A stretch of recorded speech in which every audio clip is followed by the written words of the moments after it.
forcément son travail qui est vraiment traité comme une moins que rien. Et pour surmonter ça, elle va dans des karaokés hurler du death metal comme une malade, alors que dans la vie de tous les jours elle est hyper coincée et tout, donc c'est vraiment marrant le décalage. J'ai pas tout regardé, je trouve que c'est un peu répétitif en fait, mais c'est mignon. Voilà, ça passe un peu le temps, mais en vrai j'ai un peu lâché l'affaire parce que c'était un peu tout le temps la même chose.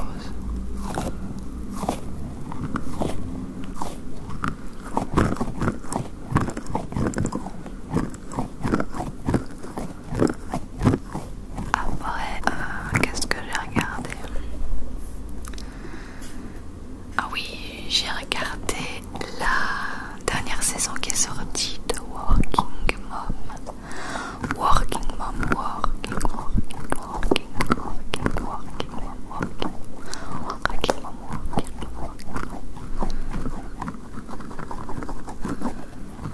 La saison 6.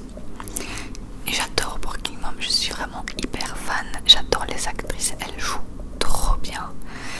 Surtout celle qui fait Kate, qui a son agence de pub, qui est dans une agence de pub. Et j'aime beaucoup. C'est humoristique. En même temps, il y a des trucs sérieux. Non, j'adore vraiment. Et la saison 6 m'a pas déçue. J'ai vraiment bien aimé. C'était peut-être un peu plus triste comme histoire, mais ça m'a pas dérangé. Il y avait quand même encore de l'humour et tout. Non, j'aimais bien. Donc, Working Mom, ça je vous le conseille vraiment beaucoup. Après, j'ai vu aussi Héros Modeste. C'était sans plus, c'était de petits animés, ces 3 histoires. C'était mignon, mais ça m'a pas transcendé quoi. C'était mignon. C'était Héros Modeste, Héros Modeste, Héros Modeste. Après, j'ai regardé un film, mais nullissime. J'ai rarement vu, je m'excuse, hein, mais des acteurs aussi mal joués. J'ai rarement vu ça. Alors, c'est un film français. On aime bien regarder des films un peu sympas, humoristiques français. La plupart du temps, c'est joué, c'est sympa quoi, c'est joué moyen.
ils auraient pu mettre plus d'action, faire plus de choses par rapport à ça, par rapport à ce concept.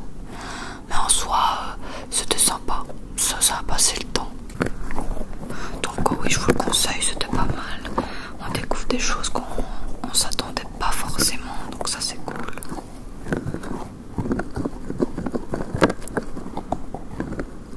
J'avais 2 billes comme ça avant, mais Nana a joué avec et je retrouve plus l'autre. Je sais pas ce qu'elle en a fait.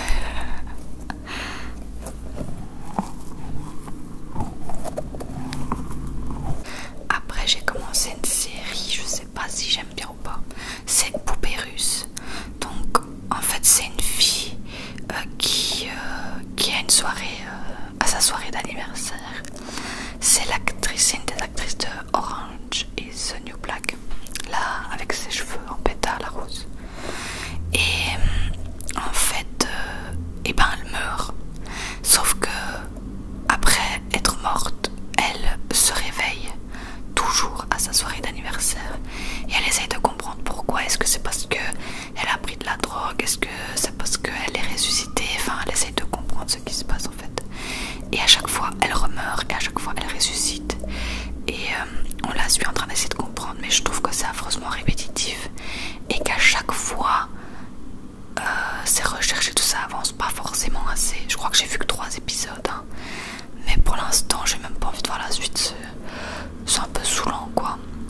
Après, dites-moi si ça vaut la peine de voir la suite ou pas, parce que pour l'instant, c'est bof. Voilà, c'est bof.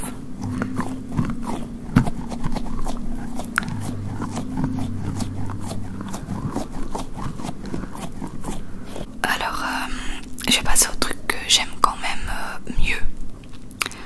Même si Working Mom, notre père à tous et tout, j'avais vraiment bien aimé. Mais là, c'est des trucs que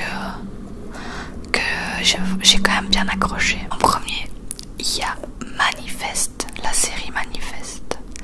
L'histoire, j'adore. Les acteurs, c'est très dur de garder l'envie de continuer la série, parce qu'il y a des fois ils sont hyper malaisants. Ils jouent très mal. Des fois ça va, des fois c'est horrible et il faut tenir le coup. Je vous avoue, il faut tenir le coup. Mais l'histoire me donne envie de tenir le coup. La saison 3 est sortie il n'y a pas longtemps et la 4 sort l'année prochaine. Netflix avait décidé d'arrêter, mais au final les fans ont tellement demandé la fin qu'ils vont la faire. Je suis trop contente. Donc l'histoire c'est des passagers dans un vol qui ont eu quelques perturbations, et quand ils atterrissent à New York, ils se rendent compte que 5 années sont passées. Donc évidemment toute leur famille, tout le monde pensait qu'ils étaient morts, qu'ils s'étaient crashés, qu'on n'avait plus de nouvelles, quoi. Et en fait pour les passagers, il s'est juste passé un vol de 2 heures, je sais pas. Et pour les gens sur Terre, c'était 5 ans. Et donc on suit les passagers qui essaient de comprendre ce qui s'est passé, pourquoi ça fait 5 ans, pourquoi eux ils ont rien ressenti. Voilà, en gros on suit ça. Et j'adore l'histoire, franchement elle est hyper prenante. Et si l'histoire n'était pas prenante comme ça, j'aurais pas continué à regarder, à cause des acteurs qui sont très lourds. Voilà.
ce week-end deux choses. Une mini-série qui s'appelle Respirer, qui est en 6 épisodes de 30 minutes, 30-40 minutes chaque épisode, et que j'ai vraiment bien aimé. Franchement, c'était super sympa. En fait, c'est une avocate qui a son vol pour aller dans un petit village qui est annulé. Et elle est désespérée, elle va absolument y aller. Donc elle trouve deux gars pour y aller dans leur avion privé. Et malheureusement ils vont se cracher. Et elle va devoir survivre seule pour s'en sortir et faire face à tous ces démons et tout ça. Et c'était super sympa. Voilà, ça franchement je vous le recommande, ça passe super vite en plus. J'ai regardé ça en une journée tranquille quoi. Ensuite j'ai regardé un film, Persuasion, je pense qu'il vient de sortir sur Netflix. C'est un peu dans le style des chroniques de Bridgerton là. En fait on suit Anne qui a aimé un homme mais qu'elle n'a pas voulu épouser. Et donc ce type là il a le cœur brisé, donc il est parti en mer pendant plus de 8 ans et elle a plus de nouvelles. Sauf qu'elle l'aimait vraiment. Et enfin ils s'aimaient tous les deux, mais elle voulait juste pas se marier. Sauf qu'à cette époque là, je ne sais pas exactement à quelle époque c'est, mais c'est dans les époques comme dans les chroniques de Bridgerton quoi, où le mariage était complètement obligatoire, c'était hyper important et tout. Et donc elle arrête pas de penser à lui, mais elle n'a plus de ses nouvelles, donc elle essaye de l'oublier on va dire. Mais c'est pas trop cucu parce que moi j'aime pas quand c'est hyper cucu. Et là franchement je trouvais que c'était sympa, il y a un peu des touches d'humour aussi, on suit sa famille. Et je trouvais ça super sympa, franchement je vous le conseille. Il dure 2 heures, mais ça passe super vite. Moi j'ai l'impression qu'il a duré 40 minutes. Donc voilà, je vous le conseille vraiment. Et pour finir, j'ai 2 autres choses à vous dire. Donc il y a L'homme le plus détesté d'internet. Ça c'est une mini-série documentaire sur un type complètement malade qui a créé en fait un site pour se venger de son ex.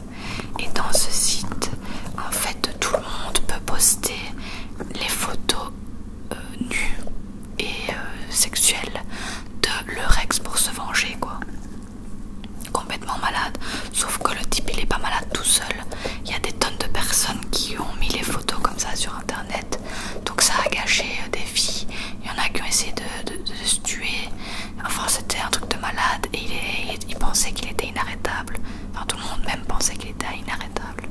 Sauf qu'un jour il a mis les photos d'une fille qu'il fallait pas. Et sa mère s'est pas laissé faire. Et grâce à elle on voit vraiment comment tout s'est enchaîné. Franchement je vous le conseille vraiment, c'était génial. Mais c'est génial et en même temps s'il n'y avait pas des gens malades comme ça, je pense que le monde se porterait mieux. Sincèrement je pensais même pas que c'était possible d'être aussi cinglé. Enfin voilà. Parce que bon je vous la fais courte, je vous raconte pas tout, mais il était complètement cinglé. Et c'est très très prenant, ça passe très vite et on n'a qu'une envie, c'est de regarder d'un coup, ce que j'ai fait.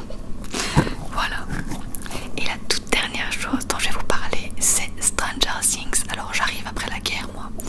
J'avais regardé la saison 1 et le début de la saison 2 et j'avais pas trop accroché, j'ai pas réussi. Donc j'ai abandonné l'affaire et puis la saison 4 est sortie, tout le monde en parlait. Donc je me suis dit bon c'est pas possible, il faut que je regarde.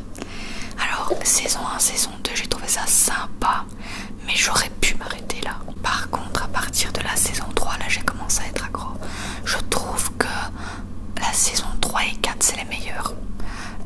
Si pas la 4 est peut-être la meilleure, mais en tout cas la 3 et la 4 sont meilleures que la 1 et le 2 moi je trouve personnellement. Et maintenant j'adore et j'attends qu'une chose, c'est que la saison 5, la toute dernière saison, sorte l'année prochaine. Parce que maintenant je comprends les gens qui adorent. Avec la saison 1 et la saison 2, j'aimais bien, mais je comprenais pas comment il y avait une telle folie en fait autour de la série. Et par contre à partir de la 3 là j'ai commencé à bien comprendre.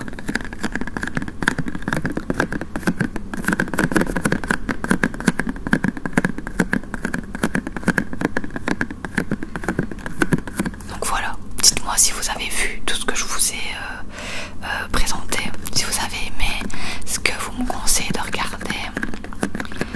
Et voilà, j'espère que cette vidéo vous a plu. Je vais maintenant vous dire le ou la gagnante de la vidéo où vous deviez deviner la destination où nous partons le 1er septembre. Alors, nous partons, je referai une vidéo dédiée là-dessus parce que tout le monde va pas le voir vu qu'on est en fin de vidéo comme ça. Nous partons bien à Catane en Sicile en Italie, plus précisément à Aci Castello, donc c'est vraiment à 20 minutes de Catane, juste au-dessus. Ça personne ne l'a trouvé mais c'était trop compliqué. Par contre il y en a plein d'entre vous qui ont trouvé que c'était Catane. Alors j'ai fait un tirage au sort entre